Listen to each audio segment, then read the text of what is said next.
গুরুদেব, আজ আমার মনের মধ্যে একটি প্রশ্ন ঝড় তুলেছে। আমরা সবাই শুনিয়ে এসেছি জীবনসঙ্গী ভাগ্য লিখে আসে, আবার কেউ কেউ বলেন নিজের কর্মফলেই জীবনসঙ্গী প্রাপ্তি হয়। তাহলে সত্য কোনটা, জীবনসঙ্গী নাকি ভাগ্য?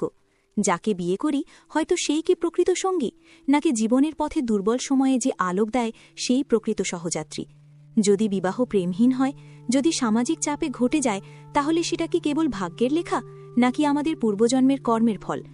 আর যদি কেউ স্বল্প সময়ের জন্য এসে জীবন পথ বদলে দেয়, তাহলে সেই কি জীবনসঙ্গী নয়?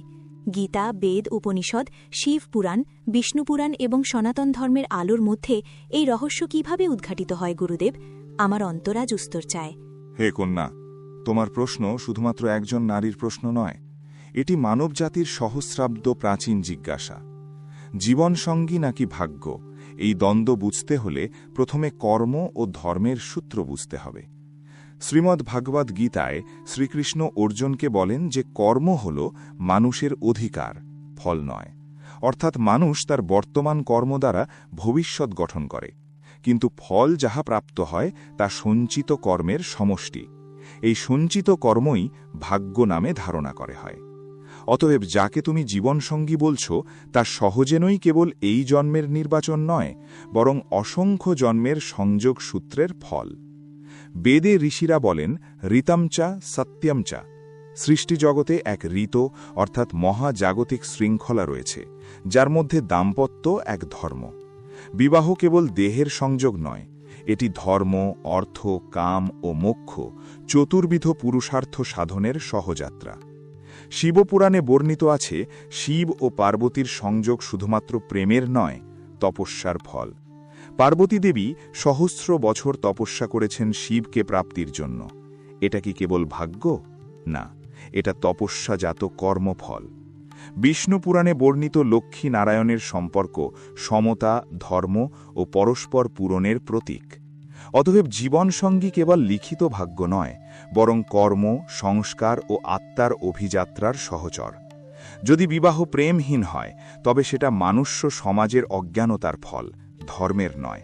সনাতন ধর্ম বলেন দাম্পত্য হল সহধর্মচারিণী, যে সহযোগে ধর্ম পালন করে বাড়ায়। যে সঙ্গী তোমার আত্মাকে জাগ্রত করে, তোমাকে ধর্মপথে দৃঢ় করে তোলে, সেই প্রকৃত সঙ্গী, যদিও সময় স্বল্প হয়। কারণ আত্মার সম্পর্ক কালাতীত। মৃত্যু মুক্তি নয়, মুক্তি হল অজ্ঞানের অবসান। যদি জীবনসঙ্গী তোমাকে ধর্মপথে দূরে করে দেয়, তাহলে সংলাপ, সহনশীলতা, স্বধর্ম চিন্তাই প্রথম পথ, পলায়ন নয়। গীতায় কৃষ্ণ অর্জুনকে বলেন সংযম ও জ্ঞানই মুক্তির পথ। অতএব হে কন্যা, জীবনসঙ্গী ও ভাগ্য আলাদা নয়। ভাগ্য হল পূর্বকর্মের ছায়া, আর জীবনসঙ্গী হল সেই কর্মফলের সহযাত্রী। যে সঙ্গী তোমার চেতনাকে প্রসারিত করে, সেই তোমার আসল সহধর্মী। আর যে সংযোগ তোমাকে শিক্ষা দেয়, সেও অমূল্য, কারণ প্রত্যেক সম্পর্কই আত্মার উন্নতির পাঠশালা। সনাতন ধর্ম আমাদের শেখায় আত্মানং বৃদ্ধি, নিজেকে জানো। তখন বুঝবে জীবনসঙ্গী হল আত্মার অভিযাত্রার সহচর, ভাগ্য তার পথের মানচিত্র, আর কর্ম হল চলবার শক্তি। এই রহস্য উদ্ঘাটিত হলে জানবে জীবনসঙ্গী নাকি ভাগ্য, প্রশ্নটি আসলে একই সূত্র। গুরুদেব, আপনি বলেছিলেন জীবনসঙ্গী ও ভাগ্য আসলে এক সূত্রের দুই প্রকাশ, কিন্তু আমার মনের অন্তরতম স্তরে এখনও এক গভীর দ্বন্দ্ব চলছে। যদি ভাগ্য পূর্বজন্মের কর্মফল হয়, তাহলে এই জন্মে আমরা কতটুকু নিয়ন্ত্রণ রাখি? যে কোনো সম্পর্ক শুরু হওয়ার আগেই যদি তার সমাপ্তি লিখিত থাকে, তাহলে প্রচেষ্টা, প্রার্থনা, ভালোবাসা, ত্যাগ এসবের মূল্য কোথায়? গীতায় যখন কৃষ্ণ অর্জুনকে কর্মযোগ শিক্ষা দেন, তখন কি বলতে চান যে মানুষ নিজের চেষ্টায় ভাগ্য রূপান্তর করতে পারে, নাকি ভাগ্যের জাল এতই সূক্ষ্ম যে আমরা কেবল অভিনয়কারী? বেদে উল্লেখিত ঋতুধর্ম যদি মহাজাগতিক নিয়ম হয়, তাহলে কেন একই বাড়িতে জন্ম নেওয়া দুই মানুষের দাম্পত্য জীবন এত ভিন্ন হয়? কেউ সুখী, কেউ অশান্ত, কেউ সমর্পিত, কেউ বিচ্ছিন্ন। শিবপুরাণে বর্ণিত আছে মহাদেব ও পার্বতীর মিলন, কিন্তু সেই মিলনের আগে বিচ্ছেদ, তপস্যা, অগ্নি পরীক্ষা এসব কেন প্রয়োজন হল? বিষ্ণু পুরাণে লক্ষ্মীনারায়ণের সম্পর্ক যদি সাম্য ও শান্তির প্রতীক হয় তাহলে মর্তলোকে কেন সেই সাম্য অল্প দেখা যায়? সনাতন ধর্ম বলে ধর্ম, অর্থ, কাম, মোক্ষ এই চতুর্বিধ পুরুষার্থ দাম্পত্যের মাধ্যমে সাধিত হয়। কিন্তু যদি দাম্পত্যেই অশান্তি, তাহলে মোক্ষের পথ কিভাবে উন্মুক্ত হবে? গুরুদেব, আমাকে বলুন, জীবনসঙ্গী কি পূর্ব নির্ধারিত নিয়তি নাকি আত্মার পরীক্ষা ক্ষেত্র? যদি সঙ্গী আমার চেতনা বৃদ্ধির পরিবর্তে আমাকে বন্ধন দেয়, তাহলে কি সেটাও ঈশ্বরেরই ইচ্ছা? আর যদি ঈশ্বরই সব নিয়ন্ত্রক, তাহলে মানুষের স্বাধীন ইচ্ছাশক্তি কোথায়? এই রহস্য আমার হৃদয়কে আলোড়িত করছে। আপনি গভীরভাবে উদ্ঘাটন করুন গুরুদেব। হে কন্যা, তোমার প্রশ্ন এখন কেবল সম্পর্ক নয়, এটা অস্তিত্বের মূল প্রশ্ন।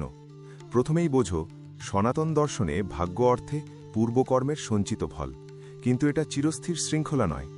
গীতায় শ্রীকৃষ্ণ অর্জুনকে বলেন, কর্মণ্যেবাধিকারস্তে, তোমার অধিকার কর্মে, ফলে অনাসক্ত হও। এর অন্তর্নিহিত অর্থ হল মানুষ বর্তমান ক্ষণে কর্মের দ্বারা ভবিষ্যৎ সংস্কার গঠন করতে পারে। সঞ্চিত কর্ম থেকে প্রারব্ধ জন্ম নেয়, কিন্তু বর্তমান সংকল্প আগামীর সঞ্চিত রূপ নেয়। অতএব জীবনসঙ্গী যদি প্রারব্ধের ফল হয়, তবে সেই সম্পর্কের ভিতরে তোমার আচরণ, সংযম, প্রেম, জ্ঞান এসবই আগামী ভাগ্য নির্মাণের বীজ। বেদে ঋষিরা বলেন, যথাকর্ম তথা ফল, কিন্তু সেই ফল অপরিবর্তনীয় নয়। সৎকর্ম নতুন ধারা সৃষ্টি করে। শিবপুরাণে পার্বতীর তপস্যা শিক্ষা দেয় যে প্রেম কেবল লাভ নয়, রূপান্তর। শিবকে প্রাপ্তির আগে পার্বতী নিজেকে রূপান্তরিত করেছেন, অহংকার ত্যাগ করেছেন, তপবলে অন্তর্শুদ্ধ করেছেন। অর্থাৎ সঙ্গী পাওয়ার আগে প্রস্তুতি হয় নিজের। বিষ্ণুপুরাণের লক্ষ্মীনারায়ণ সমতা, এটি বাহ্য শান্তি নয়, অন্তরের ঐক্য। মর্তলোকে অশান্তির কারণ অজ্ঞতা, অহংকার ও অসংযম। সনাতন ধর্ম দাম্পত্য কেবল সুখ ভোগের জন্য নয়, ধর্ম সাধনার ক্ষেত্র। যখন অশান্তি আসে, সেটা শাস্ত্রের ব্যর্থতা নয়, সেটা আত্মার পাঠ। যে সঙ্গী তোমাকে বন্ধন দেয়, সেও তোমাকে শেখায় আসক্তিভঙ্গ, সহিষ্ণুতা, স্বধর্ম পালন। গীতায় কৃষ্ণ অর্জুনকে বলেন, সংযমেই শান্তি, শান্তিতেই বুদ্ধি প্রকাশ। অতএব ঈশ্বর নিয়ন্ত্রক হলেও তোমার স্বাধীন ইচ্ছাশক্তি হল তোমার প্রতিক্রিয়া। ঘটনা ঘটতে পারে, কিন্তু প্রতিক্রিয়া তোমার সাধনা। এই জায়গাতেই ভাগ্য ও স্বাধীনতা মিলিত হয়। জীবনসঙ্গী পূর্ব নির্ধারিত সম্ভাবনা হতে পারে, কিন্তু সেই সম্ভাবনা কোন দিকে যাবে, উন্নতি না বন্ধন, তা নির্ধারণ করে জ্ঞান ও কর্ম। সনাতন ধর্ম বলে আত্মাই শাশ্বত, সম্পর্ক হল অস্থায়ী যাত্রাসঙ্গী, কিন্তু প্রতিটি সঙ্গী আত্মার উন্নতির সোপান। যখন তুমি সঙ্গীকে বলো ভাগ্য বলে, না বরং আত্মার সহযাত্রী বলে বুঝবে, তখন অভিযোগ ক্ষয় হবে, জ্ঞান উন্মুক্ত হবে। এই রহস্য বুঝলেই দেখবে জীবনসঙ্গী নিয়তি নয়, নিয়তির মাধ্যমে আত্মার জাগরণ।